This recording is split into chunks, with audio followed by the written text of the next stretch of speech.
महात्मा गांधी ने स्वाधीनता को आंदोलन बना दिया और देश को आजादी दिलवा दी। लाल बहादुर शास्त्री ने महात्मा गांधी से प्रेरित होकर इन स्वाधीनता आंदोलनों में बढ़ चढ़कर हिस्सा लिया और आजाद देश के दूसरे प्रधानमंत्री बने। सादा जीवन, उच्च विचार पर चलने वाली दोनों विभूतियों का जन्म बरस तो अलग अलग है, लेकिन दोनों की जन्म तारीख और महीना एक है, 2 अक्टूबर।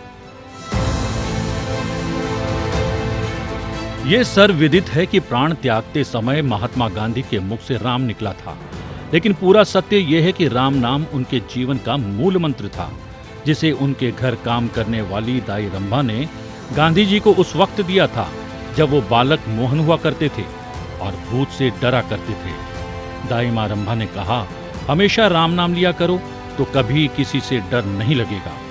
ऐसा ही हुआ। राम पर अगाध विश्वास करते हुए गांधी जी बिना खड़ग बिना ढाल के ही ब्रिटिश हुकूमत से भिड़ गए और भारत को आजाद करवा कर ही दम लिया। देश की आजादी के लिए यूं तो सैकड़ों हजारों ने लड़ाई लड़ी और जान न्यौछावर की, लेकिन गांधी जी की विशेषता ये थी कि उन्होंने स्वाधीनता को जन आंदोलन बना दिया, जिसकी शुरुआत यूं तो दक्षिण अफ्रीका में ही हो गई थी, जहां गोरों की रंग भेदी नीति के कारण उन्हें प्रथम श्रेणी का टिकट होने के बावजूद रेल से धक्का देकर उतार दिया गया था।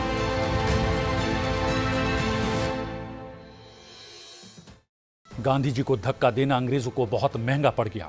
पहले तो गांधी जी ने दक्षिण अफ्रीका में रह के ही अंग्रेजों के खिलाफ समानता की जंग शुरू कर दी। उसके बाद 1916 में स्वदेश लौटकर अंग्रेजों के जुल्म के खिलाफ गांधी जी ने एक के बाद एक आंदोलन छेड़ दिए, जिसकी शुरुआत चंपारण से हुई। चंपारण का किसान आंदोलन अप्रैल 1917 में हुआ। यहाँ के किसानों से अंग्रेज जबरदस्ती नील की खेती करवाते थे, जिससे उनकी जमीन बंजर हो रही थी।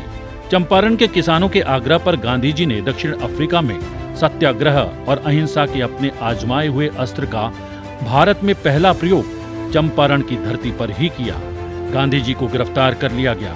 जज उन्हें 1 रुपए के मुचलके पर जमानत देने पर राजी हो गया। गांधी जी ने कहा, उन्होंने किसानों के लिए आवाज उठाकर अपने अधिकार का प्रयोग किया है, वो 1 रुपया भी नहीं देंगे। अगर जज को लगता है कि उन्होंने कोई अपराध किया है तो उन्हें जेल में डाल दिया जाए। गांधी जी के सत्य के आग्रह के आगे जज झुक गया और उन्हें रिहा कर दिया गया। इस आंदोलन की गूंज पूरे देश में फैल गई और गांधी जी को इसी आंदोलन से महात्मा की उपाधि मिली। गांधी जी ने भी देशवासियों की दशा देखकर एक ही कपड़े में पूरे जीवन को व्यतीत करने का प्रण ले लिया। चंपारण के बाद गांधी जी ने खेड़ा आंदोलन, असहयोग आंदोलन, भारत छोड़ो आंदोलन, सविनय अवज्ञा आंदोलन छेड़कर अंग्रेजों की नाक में दम कर दिया और इन्हीं आंदोलनों ने लाल बहादुर शास्त्री को प्रेरित किया। गांधी जी ने असहयोग आंदोलन में शामिल होने के लिए अपने देशवासियों से आह्वान किया। इस समय लाल बहादुर शास्त्री केवल 16 साल के थे। उन्होंने महात्मा गांधी के इस आह्वान पर अपनी पढ़ाई छोड़ देने का निर्णय कर लिया। उनके इस निर्णय ने उनकी मां की उम्मीदों को तोड़ दिया। उन्हें रोकने की बहुत कोशिश की गई, लेकिन सफल न हुई। सबको पता था कि एक बार मन बना लेने के बाद शास्त्री जी अपना निर्णय कभी नहीं बदलेंगे, क्योंकि बाहर से विनम्र दिखने वाले लाल बहादुर शास्त्री अंदर से चट्टान की तरह दृढ़ थे। 1927 में उनकी शादी ललिता देवी से हो गई, जो दहेज के नाम पर अपने साथ एक चरखा और हाथ से बुने हुए कुछ मीटर कपड़े लेकर आई थी, जिससे शास्त्री जी को अपनी पत्नी पर बेहद गर्व हुआ। 1930 में महात्मा गांधी ने नमक कानून को तोड़ते हुए दांडी यात्रा की। इस प्रतीकात्मक संदेश ने पूरे देश में एक तरह की क्रांति ला दी। लाल बहादुर शास्त्री जी पूरी ऊर्जा के साथ स्वतंत्रता के संघर्ष में शामिल हो गए। उन्होंने कई विद्रोही अभियानों का नेतृत्व किया और कुल 7 वर्षों तक ब्रिटिश जेलों में रहे। आजादी के संघर्ष ने उन्हें पूर्णतः परिपक्व बना दिया।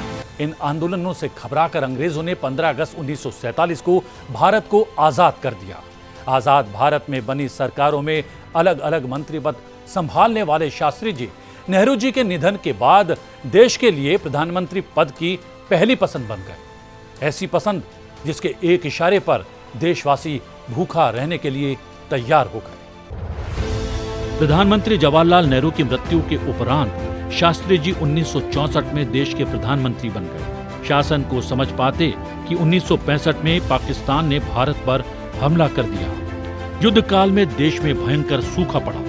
देश को अनाज के लिए अमेरिका और अन्य देशों के आगे हाथ ना फैलाना पड़े, इसके लिए उन्होंने पीएम पद पर रहते हुए देशवासियों से सप्ताह में एक दिन उपवास रखने की अपील की।